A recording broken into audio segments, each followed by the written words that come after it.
बिस्मिल्लाहिर्रहमानिर्रहीम। बिस्मिल्लाहिर्रहमानिर्रहीम। हमारे साथ मुत्तहिदा कौमी मूवमेंट के वाइस चेयरमैन था शौकत अली साहब, यूसी 2 के चेयरमैन साहब है। जी शौकत भाई, क्या कहना चाहेंगे आप?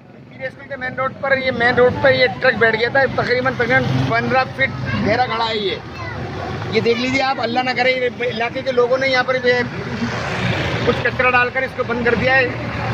बराए मेहरबानी, अगर इंतजामिया से हमारी दरख्वास्त है, बराए मेहरबानी इसको मलबा डलवा कर फिलहाल बंद करवा दीजिए। और इसके साथ ही पीर स्कूल के मेन रोड, स्कूल का मेन गेट के सामने मरीना हाइट्स के कोने पर ये गैस की लीकेज हो रही है। कोई बड़ा हादसा हो सकता है। हम इंतजामिया से अपील करते हैं, हम इंतजामिया से पुरजोर अपील करते हैं, खुदा के वास्ते इस गैस को बंद करवाएं। अगर कोई बड़ा हादसा हो गया तो इसकी जिम्मेदारी किस पर आएगी? पहले भी नाले में 3 आदमी मर चुके हैं ब्लास्ट होकर। ये देखें, ये सामने आपके सामने ये गैस की लीकेज हो रही है। इस तरह देखें, पानी भरा हुआ है, पानी को मारो, पानी भरा हुआ है। ये बराए मेहरबानी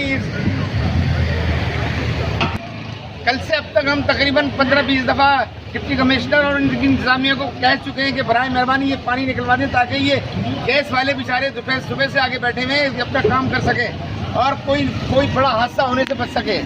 बराए मेहरबानी हमारी खुदा के लिए आप लोगों से अपील है कि इस पानी को निकलवा दें, इस पानी को निकलवा दें, कोई हादसा ना हो जाए। ये देखें गैस का क्या पोजीशन है, गैस की क्या पोजीशन है।